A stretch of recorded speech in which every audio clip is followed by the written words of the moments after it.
to Brandon's point, like really answer the question, to ask yourself, how do you send money to a third world country without a middleman taking a fee? Try to think about that. How do you do it? You really can't, right? So, okay, and next we have, so that's our short presentation on really giving a quick introduction to Bitcoin. And usually a lot of people have many questions, right? Typically we do Bitcoin meetups, free meetups every Wednesday at X Cubicle. It's in Manhattan, Lower East Side. And then on Thursdays we have Bitcoin training workshops. We're the only ones in the whole city that's really doing this. Maybe in the whole world, maybe, I don't know. But we're the only ones doing it. You can find it on courseforce.com.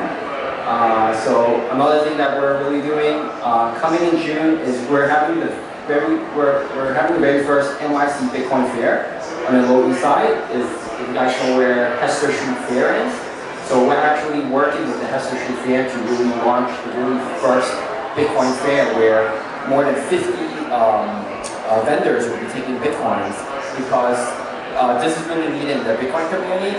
Right now, a lot of the Bitcoin events, Bitcoin conferences, you go to them, they cost arm and leg for the normal people, like $400 or $500 per ticket. A lot of regular people can't afford that. And also, at these events, there's just a lot of Bitcoin companies, and the only thing that you really buy from Bitcoin is Bitcoin mining machines. Where's the local, mom and pop shop selling food and candy or whatever, right? So we're launching this June. Right now we're aiming for June 15th. You can check out nycbitcoinfair.com. You can RSVP today. We released it today, so you can check that out. Any questions for us on Bitcoin stuff? One, first of all, congratulations. I guess what you're saying about it's decentralized and no one's really getting involved right now, but don't you think big brother should get involved? Do I think government? Yes. Actually, it's good that they get involved. Because, for example, right, you pay your taxes, right? If you pay your taxes with Bitcoin, you know where all that money is going. Today, do you know where it's going? So it will be good. Yeah, so I mean, even if they do come into this space, I mean, that's where the color coin technology actually comes into play, where you can color code a Bitcoin and then actually track where all of that money goes. So let's say the US says they're gonna support some third world country and give them money, millions of dollars, right? But if it's millions of dollars in Bitcoins and they send it over to a third world country, you can see where the money goes. Is it going to go buy guns? Is it really going to charities where it's really supposed to go? So that's why it's so valuable, this blockchain technology of keeping track of the ledger. You guys said the big reason why I use Bitcoin is because you can send below fees to other countries. But if the person in Uganda and he trades it for the Uganda currency, the guy would charge fees. And also by the time he trades it, it could devalue. No, there's no fees because this person-to-person exchange. For example, right now. Yeah, but you look at So for example, right now, if you want to buy Bitcoins, right? I'll sell you Bitcoin at the current price. That's the person-to-person exchange. There's no fee involved in that. Yeah, but it could be worse of exchange than you exchange the dollars directly to Ghana. How do you know what's a good exchange? Huh? So what they did, they look at, there's a website called Bitcoin Average. And at Bitcoin Average, you can see what is Bitcoin priced to all currencies, fiat currencies across the world. Are you meaning like a fee when, let's say in Uganda, he gets the Bitcoins and he goes to exchange it, that guy's going to give him a lower rate? It'll be a lower rate, yeah. See, that's the thing. Because it's a free market, now as more people adopt Bitcoin, they're going to compete with each other. They're like, oh, because Bitcoin is valuable, right? It's in your phone.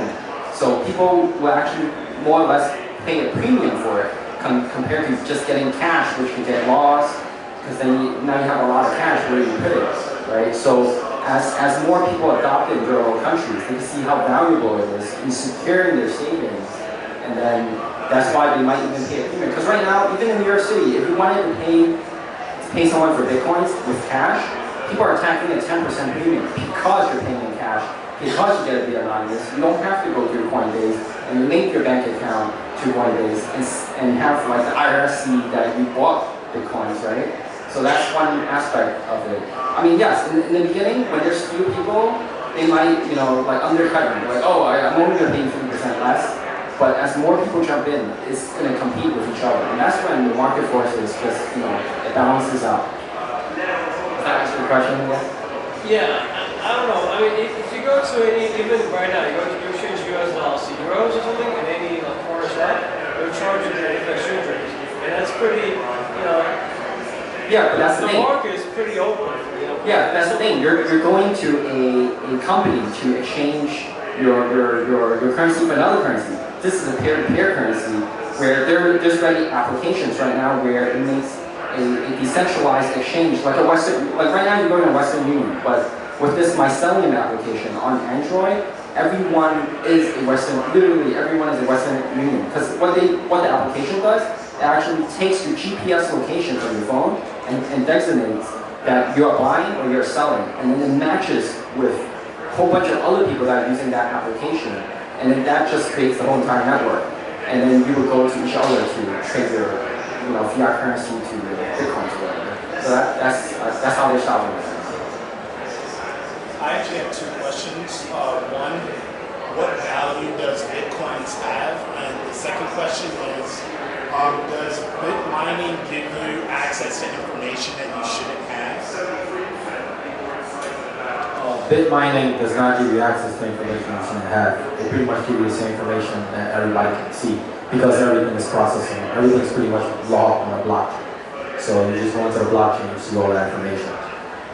When it comes to Bitcoin value, what is the value? This is pretty much what we just spoke about, right? Being able to move value across the internet very frictionless. Well, I guess what I mean is, if I'm a merchant, why should I accept a Bitcoin for my actual product? Okay, so for example, if you're a merchant and you're using credit card, the fee for accept Bitcoins is a lot more cheaper than accepting credit cards. Let's say I only take cash. Let's say you only take cash? Yeah, let's say I don't take credit or debit, and I take only cash. You only take cash? Yeah, so why should I stop taking cash and take Bitcoins instead? You can do that. You can just accept Bitcoins. Yeah, but don't convert it. I'm asking why. Like, I'm trying to figure out what it's because Bitcoins aren't backed by anything, right? Right. So. No, but nor is your fiat currency. Right? Fiat currency is not backed by anything either. It's based on the trust that people have. So, same concept. When you receive your Bitcoins, you can go spend it in places like I just showed at the Bitcoin shop and buy whatever products or good you're using for selling. I mean, the value of Bitcoins, it comes from a consensus of all the people that understand it and know about it. As it grows, more people that understand it, they will see the value of it because it's limited in supply. It's not like somebody just printing a whole bunch, you're just pressing a button, there's a whole bunch come out. But you know for a fact, that's why you have to understand how the technology works to really get a grasp of why it makes it so valuable. I mean, right now, compared to cash, I mean, yes, there's really kind of no reason to take Bitcoin right now because it's still in the early stage, right? I mean, there's a lot of that stuff that still has to be built, like the Gmails, the Googles, and the Facebooks of the Bitcoin space still has to be built. But, as time goes on, those things will be built, and then it'll make it a lot easier for the regular people to use. So, I mean, right now, it's a really upper advantage to anyone that gets into the space and just learns about it, right? As the supply increases, will that drive the price or the value? Well, that's the thing. I mean, just judging from supply and demand. I've been trading Bitcoin for quite a while now. If you look at Bitcoin in a 5-year span, you'll see that every year it actually gained value and depreciated value. I know in dollars worth, let's just say if I had saved up $1,000 5 years ago, that $1,000 5 years ago was more valuable 5 years ago than it is today. Two questions. Just trying to understand how Bitcoin actually works in these transactions. Those who own the internet's infrastructure, those who have the presence of the majority of the market, do they have any capability to use trading transactions? Question one. And two, if not, those who have the application on their phone, is it true peer-to-peer?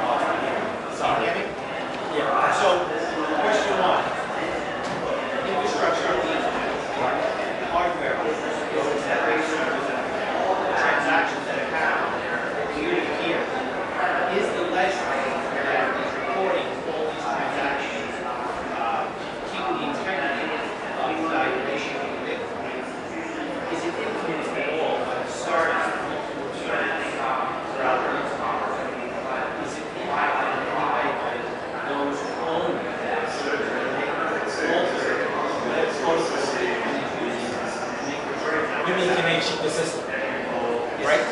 Right? Can they game the system? Can they game the system? Can they game free market here?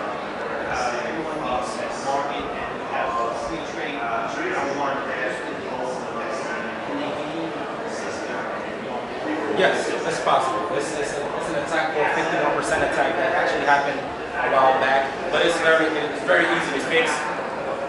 It's an attack called 51% attack. What happens is that somebody with large hardware power can go in and get ahead of everybody else because he has more power than everybody else. And by then creating his own chain and having everybody else follow that chain that he created other than the prior chain that existed before. But what happens is that the miners, all the miners across the world will see this thing happening and automatically reach consensus and say, no, we're not going to choose this chain that is created. We're going to go to a chain that goes all the way back to the Genesis block, which is the first block generated by Satoshi Nakamoto. So that's how that problem needs to be solved. Anything else? What are like the top three other than Bitcoin? Next that question. Other than Bitcoin, like the top three heavily traded currencies? Okay, so you pretty much the most liquidable cryptocurrencies right now, right? So it's Bitcoin, there's Litecoin, there's a coin called Peercoin, a coin called Namecoin, and Darkcoin. Those coins are pretty liquid right now. What would you, if you were investing, which one would you Like I said, he said earlier, the first thing first is on any investment, just like you do in investment, you do due diligence, get to understand what this currency is, so the first thing, like before I even started trading Bitcoin, I spent a whole year just understanding how it works. Then I moved on trading and believing in it. No, not investing. Starting out with Start with Bitcoin and then from there you can move around. No, apart from Bitcoin. Apart from Bitcoin, Litecoin. Yes. Or you could, you want to start with new currency. I mean, you might think like, oh, there's all these new currencies coming out. So why don't you just jump into those? So like, you might just kill Bitcoin, right? Like, not really, right? So the easiest currency to really start with is obviously Dogecoin, which is the doggy coin, some people call it, because people like freely give it out. It's like a charity coin. That's the easiest way to get into the space. You get these Dogecoins first. And then so then you can use it. It doesn't matter. It's like a fraction of a penny. But people give it away freely online. If you visit the reddit.com forums, reddit.com/r/Dogecoin, and a lot of them is a very friendly community compared to the Bitcoin community. They're obviously the real assholes, right? Really, because they'll troll you. It's like, oh, why are you asking stupid new questions? So that's why you gotta go to the Dogecoin community. They're a lot nicer, and you should start out from there, get some Dogecoin, and you play with that first. Once you get that down, then you get into some Bitcoin and learn about the other stuff. That's my recommendation. Question? Dogecoin, like German Dogecoin? Dogecoin, like Theo. Dogecoin. Oh, okay, sorry. Yes. So their community actually sponsored a NASCAR race car, and they actually paid for the car to race on the racetrack. Yeah, a few weeks ago, they were actually racing. Yeah, so it's a really funny coin. It's crazy because major companies got out of NASCAR. Yeah, so this coin goes to infinity. It's like unlimited. It doesn't end. So you don't want to keep this as your savings. It's more just for fun. But people have like millions or billions of this right now. And it's worth money, but it's like 1 millionth of a penny, like literally. So, okay? Yeah, so I mean, also another thing in the future, once, Bitcoin becomes more prominent, I mean, that's what everyone, wants to believe, that you're not going to worry about the US dollar, because in the future, you're just going to be Bitcoin, and then you're not going to think in your head of converting it back to dollars. I mean, there's a this is a whole meme about it, but that's something to Google, right? I have a little bit different approach here, I think. Let me answer the question first. Yes. So, hold that level that's out there. Yes. all that wealth is out there already. Say I have $10 million. All right. How long would it take for me to assimilate my completely? How do you completely change the wealth? Bitcoin's not really a game changer where 1% is going to step down and say it's all free. Okay, that's a very good question. So that's when I believe that I don't think it can happen right now, but it's going to be very hard for you to do that. You said how much? How many millions you said? 10 million, right? So let's just say you want to go 10 million directly into Bitcoin. Right now, it's very hard for you to do that. So this is the reason why regulation is working very hard on how they're going to put safeguards around the system. Once that is in play, you'll see much more liquidity, and it will be much easier for you to do a $10 million transaction into Bitcoin. How does that affect the current mining? The mining, it doesn't affect mining unless if you want to put 10 million into mining equipment, which I doubt any company is going to sell you that because they go by batches. So they have a certain amount that they put that they manufacture, and then they distribute that, and then they move to the next generation. So even the mining there is very limited to get. Does Bitcoin have any infrastructure a current system use when you loan money?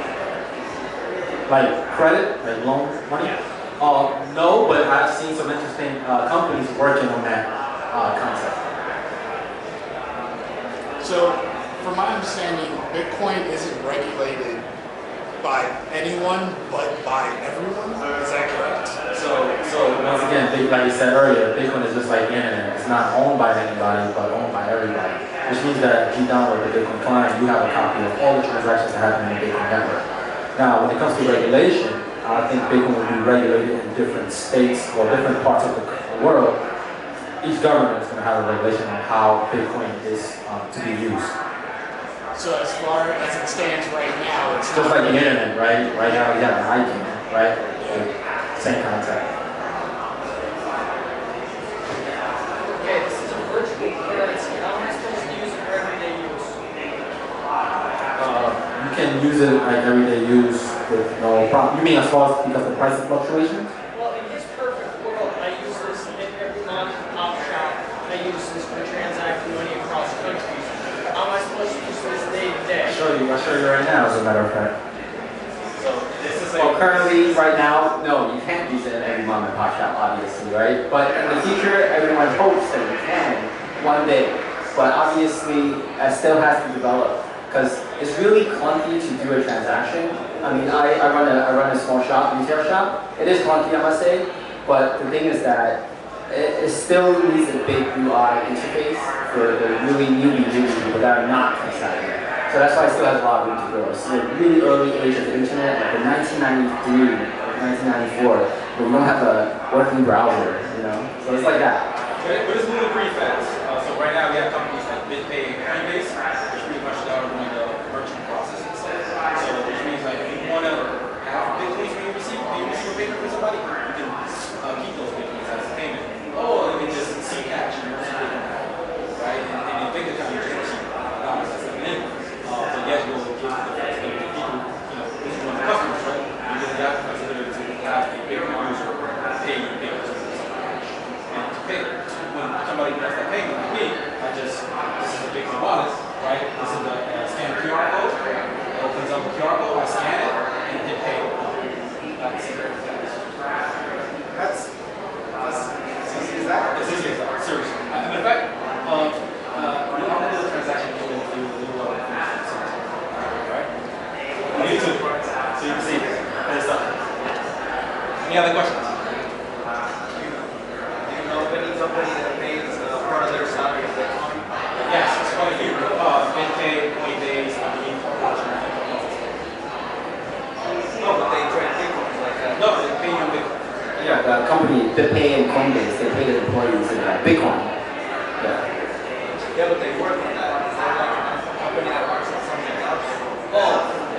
No, but you can find some. There's a website called Coinality, and on this website, it pretty much a lot of companies post up for jobs. So you can Coinality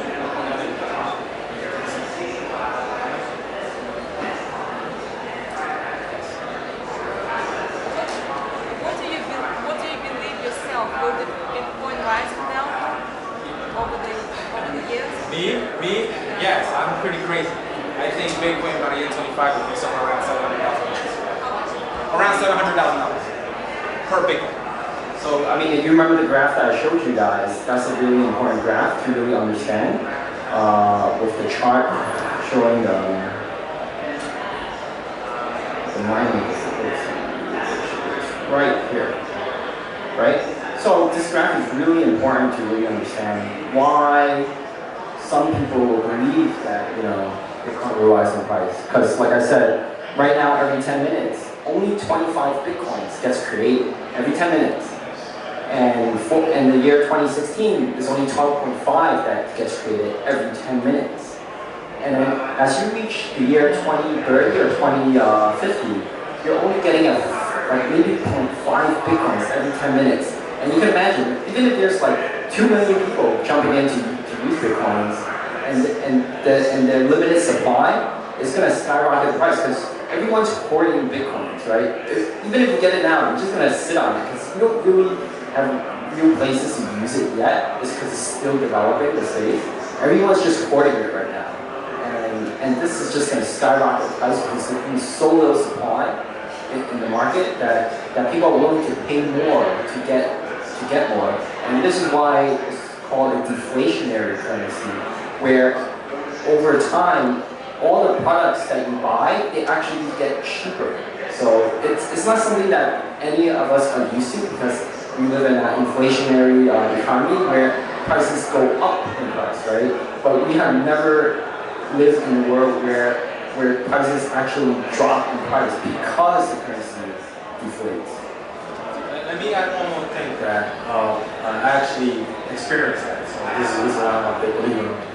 Now, the other thing I want to add to it is that Bitcoin is a 9-digit number, okay? So when you look at it, Bitcoin is the whole 9 digits. It is very breakable, you can break it down. So there's 3 unit accounts inside Bitcoin, right? So the first unit account, which is the first 3, is Bitcoin. Then the second unit account is called M-bits or millibits, right? And then there's the last unit account, which is called U-bits or microbits. And then there's the last number all the way at the end.